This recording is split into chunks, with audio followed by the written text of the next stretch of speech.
Alors, il y a une pensée, une théorie, évidemment, encore une fois, pas du tout travaillée et en essence que je voulais partager avec vous. Euh, une théorie ontologique qui me rend, qui me comble de joie, qui me comble de joie. Et étant donné justement cette faiblesse de la raison et la multitude des approches possibles, je crois beaucoup à cette intuition, un peu comme Socrate disait que une théorie vraie, c'est une théorie qui est belle. Voilà, je pense qu'une théorie vraie, c'est une théorie qui est belle, qui nous rend heureux. Alors, bon, ça se résume pas à ça, mais voilà, ouais. Ou je sais pas, par exemple, qui va, ouais, comme chez Spinoza, qui augmente notre puissance dans une certaine mesure. Par exemple, à mon sens, l'efficacité des sciences est à la fois un reflet de la pertinence des théories scientifiques actuelles, puisque elles permettent un niveau d'action sur le réel quand même assez grand et faramineux à notre échelle. Mais si on se place à l'échelle de tout ce qu'on pourrait faire possiblement face à l'immensité et toute la complexité du réel, euh, c'est aussi la plus grande marque de nos limites, de la limite de nos pensées, toutes ces limites d'action. On peut presque rien en termes d'exploration de l'univers. Peut-être que si on avait une vision, imaginons, bon, presque parfaite, mais voilà, pour le pouvoir de l'imagination, euh, imaginons, si on avait une conscience très poussée de la nature de l'univers, est-ce qu'on pourrait pas, en fait, je sais pas, se téléporter d'un point à un autre, enfin faire des choses en fait qui aujourd'hui nous paraîtraient magiques ou ubuesques, de la même manière que, c'est bête, hein, mais ça c'est une baguette magique hein, pour un mec du Moyen-Âge. Hein. Bref, le téléphone portable, ça vient de Star Trek, hein, c'est le télécommunicateur. Enfin bref, la technologie, elle part beaucoup du rêve. Donc bon, rêvons, rêvons à tout ce qu'on pourrait faire si on n'était pas si limité par nos propres paradigmes. J'aime beaucoup Aurélien Barraud par rapport à ça. Enfin, j'aime beaucoup la pensée d'Aurélien Barraud. Je suis pas d'accord avec tout, évidemment, mais je me retrouve dans beaucoup de choses et c'est un bête de gars. Aurélien Barraud. Bref. Mais bon, et pourquoi voilà, donc je reviens sur l'idée que je voulais vous présenter. Une des choses que je veux développer, j'ai en tête en fait un sujet à la fois de mémoire pour l'instant de Master 2 et que je voudrais développer en thèse en fait de doctorat. C'est, enfin voilà, je veux faire mon travail autour de la question l'animal est-il notre prochain. Voilà. Et j'aime beaucoup cette question parce que j'ai choisi le terme de prochain parce que c'est un terme très connoté religieux qui est censé s'adresser exclusivement à l'être humain.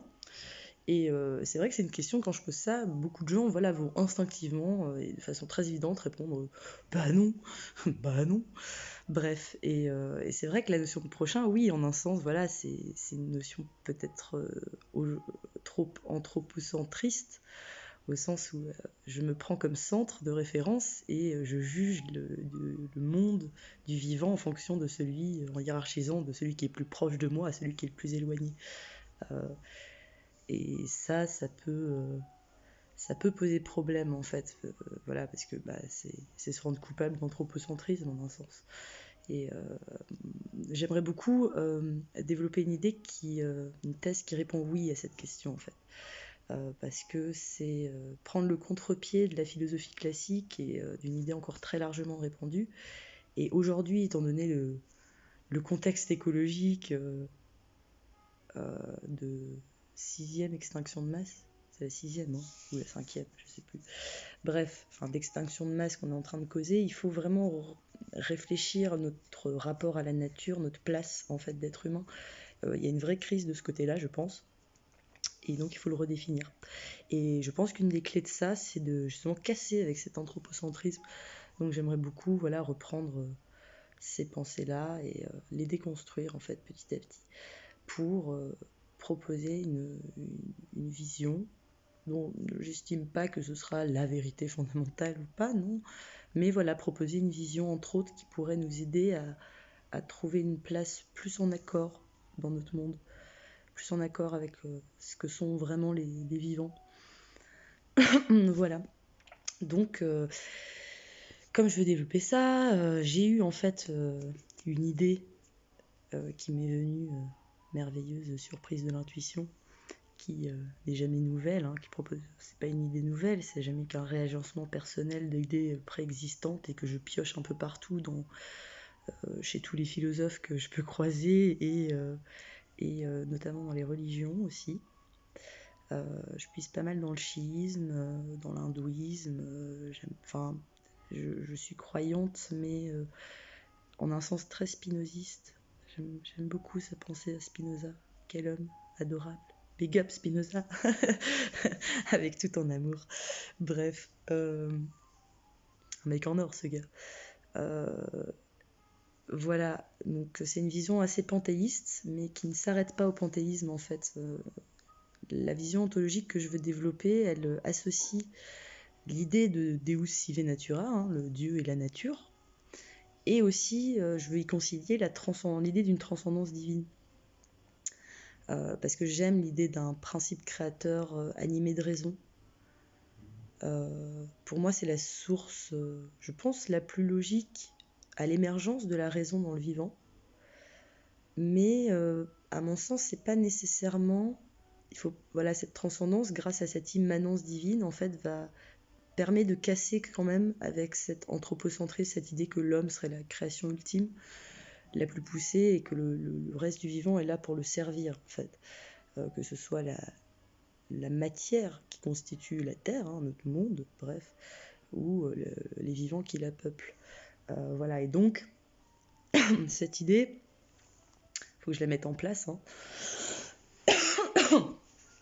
ce serait que reprendre en fait cette thèse de Spinoza, selon laquelle l'étendue et la pensée sont deux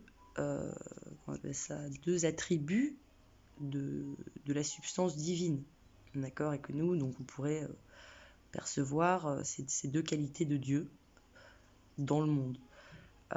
Et donc, cette théorie, ce qui la rend très intéressante, en fait, c'est qu'elle vient casser avec cette vieille idée que d'un côté, on a une âme qui est pure, qui est immortelle, voilà, et de l'autre côté, un corps qui est responsable de tous les péchés, de tous les maux, voilà, et qui est de l'ordre du matériel, du labile, du dégradable, du changeant, du faux, du trompeur. Bon, voilà, vous voyez, il y a une forme de clivage là-dedans, entre d'un côté le bon et le côté le mauvais.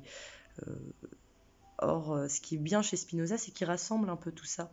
Il permet justement de concilier cette idée, alors comment fait l'âme pour communiquer avec le corps?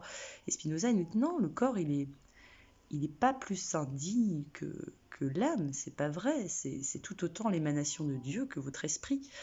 Et cette idée, je la trouve très belle, et ça m'a fait penser à, est-ce qu'on pourrait pas penser, donc je le pose vraiment comme hypothèse, il n'y a aucune affirmation, je suis pas un prophète ni un gourou, voilà, est-ce qu'on pourrait pas penser que le monde serait le corps de Dieu, et que les vivants, enfin le phénomène du vivant et tous les vivants seraient l'émanation de son esprit, au sens où j'ai été beaucoup percutée par ça m'a fait une fracture mentale, un documentaire Arte sur le blob, que je vous conseille vivement de regarder, qui est très intéressant, et qui parle justement de la seule cellule qui est visible à l'œil nu, une énorme cellule en fait qui croît, c'est un organisme unicellulaire, voilà, plutôt que de dire une cellule, mais bon, si je ne me trompe pas, je suis pas une experte en sciences du tout, mais c'est une cellule quoi. Bon, est-ce que la cellule, ce blob en fait, il est capable de se mouvoir, il est capable d'un certain degré de perception du monde qui l'entoure et d'enregistrer des informations. Il a été nommé Blob en fait en l'honneur d'un film d'horreur en fait ou d'action bref, qui raconte l'histoire d'un extraterrestre en fait qui est une espèce de créature informe et qui a qui a tout un tas de capacités pour autant. Ce qui est percutant en fait dans le Blob, c'est qu'il n'y a aucun support pour cette pensée, pour cette mémoire, pour ça. D'accord, c'est ça qui vient nous trouver les fesses, quoi, genre, pour être poli. Nous, on aurait tendance à penser que voilà, pour penser, il faut un cerveau, quoi, il faut un support pour voir, il faut des yeux, il faut tout ça. Le Blob, il a rien de tout ça, il est capable d'évoluer. Il est capable de se souvenir, de s'adapter.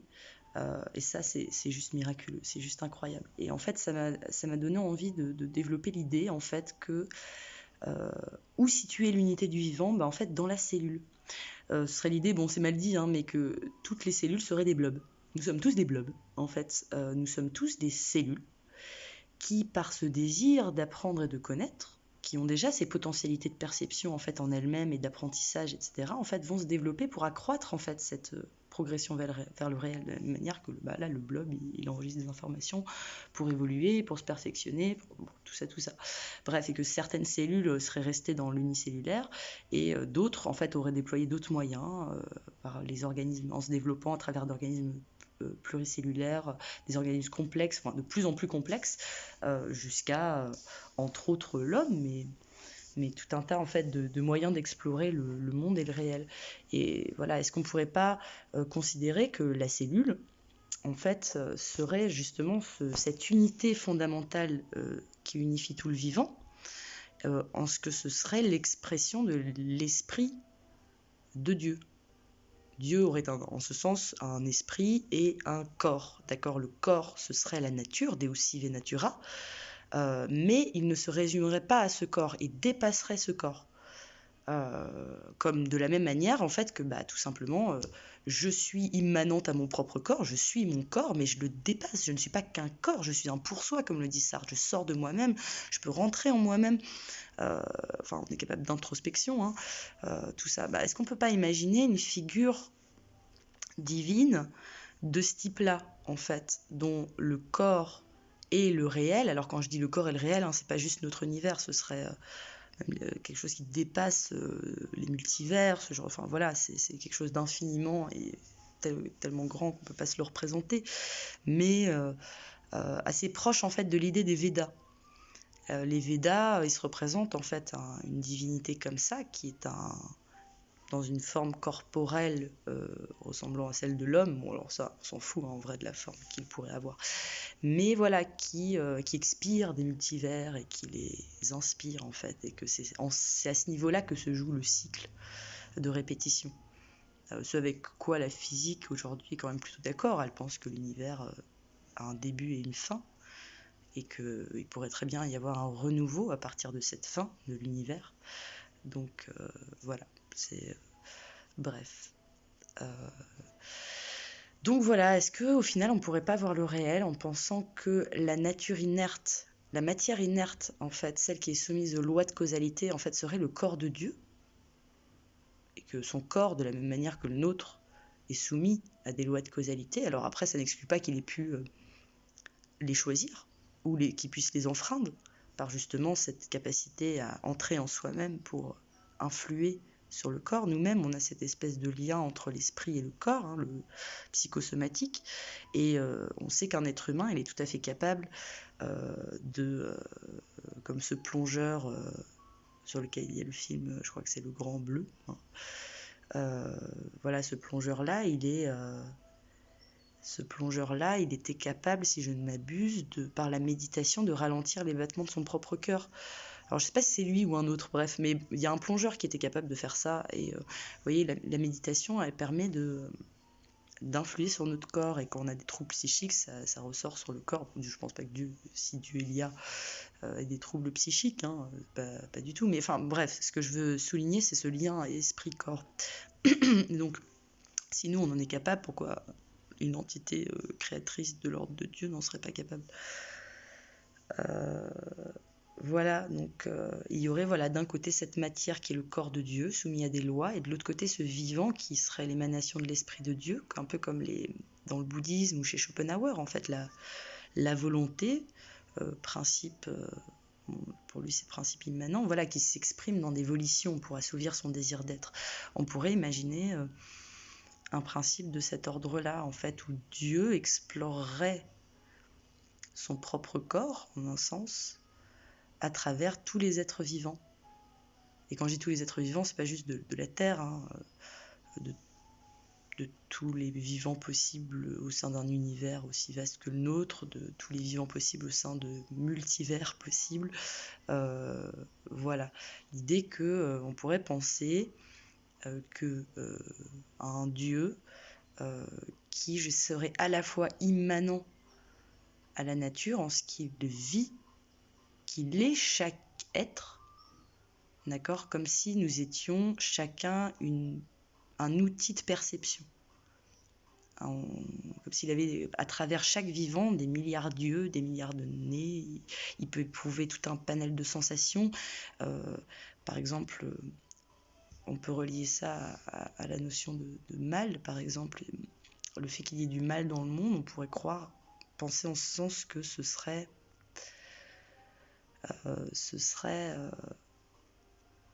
le moyen pour Dieu d'expérimenter dans une certaine mesure le mal, en étant à la fois, comme il est tout le monde, et qu'il est tout vivant, il est à la fois le bourreau et la victime.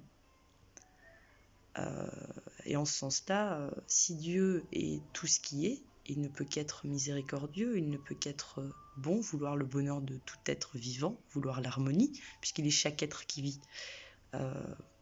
Voilà. Alors, est-ce que ça voudrait dire que je ne suis pas responsable de mes actes? Non, je ne crois pas que ça l'implique nécessairement. Parce qu'on pourrait tout à fait penser, à mon sens, que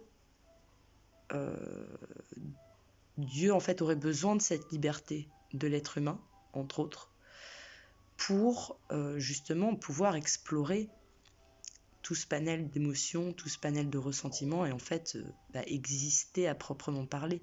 Parce que si Dieu en fait reste dans une perfection transcendante, c'est ce qui est par définition immuable, ce qui ne bouge pas, donc il se passe rien en fait, on se fait chier en un sens. Donc est-ce que voilà Dieu ne fait pas ça pour exister à travers les plantes, à travers les loups, à travers les hommes, les femmes, les enfants, les fous, les sages, les méchants, les victimes. Et que du coup, voilà, ça permettrait de comprendre par exemple une phrase du Christ selon laquelle, voilà, si tu fais du mal à un tel ou un tel, en vrai, c'est à moi que tu le fais. Donc, voilà, si Dieu est en chacun de nous, s'il est chacun de nous, c'est normal. Il souffre dès que il suffit qu'un seul souffre pour qu'il souffre, il la vit cette souffrance. Ça expliquerait les idées dans les religions selon lesquelles on est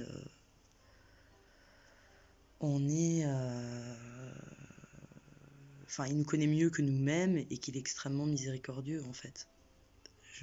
J'aime beaucoup cette idée d'un Dieu dont la perfection implique nécessairement la bonté. Et pour moi, si Dieu est chacun d'entre nous, chaque vivant, il ne peut que vouloir le bien de chaque vivant, puisqu'il vit nos doutes, il vit nos craintes, il vit nos idéaux, il vit nos remords. Voilà. Donc, c'est une pensée que je trouve assez jolie. Et voilà, et du coup, en termes d'implication vis-à-vis de ce mémoire, on pourrait justement de là en fait casser cet anthropocentrisme en fait. L'animal est tout aussi a autant de valeur que soi-même puisqu'il est au même titre que moi une expression en fait, un outil de perception de Dieu à différents degrés, sous différentes formes. Voilà, ça pourrait permettre de justifier cet étonnement qu'on a face au fait que le vivant émerge dans des endroits où on n'attendrait pas du tout, où il n'est pas censé émerger selon nous. Voilà, et cette nécessité d'un respect en fait de tout ce qui est, et non seulement du vivant, mais également des ressources que le monde peut avoir à nous offrir, parce qu'on fait partie d'un tout. En ce sens-là, en fait, au niveau transcendantal, au-delà du réel, enfin, voilà, au niveau de Dieu, vraiment, au-delà du monde, qu'est-ce que je voulais dire? Au-delà du monde, le moi serait une illusion. Les bouddhistes auraient raison de ce point de vue-là, à cette échelle-là. Parce que, en fait, je ne suis que Dieu. Je suis une expression de Dieu, de la même chose, qui n'évolue qu'au sein du corps de Dieu. Donc c'est un peu... voilà, tout est lié. J'aime beaucoup Emerson, cette sensibilité qu'il a à la nature. Cette façon qu'on t'y révèle avec tellement de poésie qu'un homme face à la nature, il communie en fait en termes d'émotion avec tout ça. On se sent bien dans le désert, face à l'immensité, ou face à l'océan. Il y a un sentiment de plénitude qui vient nous accompagner. Un peu comme si à ce moment-là, par l'intuition, parce c'est dur de mettre des mots dessus, donc c'est purement intuitif, très émotionnel, comme si on réalisait qu'en fait on n'a jamais quitté le ventre de maman, en fait, en un sens. On est toujours dans Dieu, et il est partout. Et j'aime beaucoup cette idée de Spinoza qui nous dit qu'il faut développer par la raison une pensée de Dieu qui nous rend heureux, en accord avec la perfection qu'on lui attribue, parce que ça oui, ça augmente notre puissance, ça nous rend heureux. Quand on est heureux, on est plus disposé à véhiculer le bonheur autour de soi. J'ai très envie de développer une pensée belle. Je pense que ça nous fait du bien d'être dans le beau, que ce soit se créer un beau nid douillet où on se sent à l'aise, ou être dans la nature, voir des tableaux, ou justement profiter des belles choses de la vie, l'amitié, la musique, les arts, et la connaissance et tout le plaisir qui l'accompagne. Voilà, voilà. Normalement, j'ai aussi beaucoup de choses à dire encore pour présenter cette pensée-là, mais je ne vais pas faire une vidéo trop longue. Voilà, voilà, c'est un petit début de présentation de cette pensée, donc n'hésitez surtout pas à réagir, à me dire non mais là c'est très flou, précise, là ceci, cela, enfin voilà, réagissez, dites-moi que c'est de la merde, ou que vous trouvez ça génial, ou que... bref, réagissez, chers amis philosophes, car c'est ensemble qu'il faut philosopher.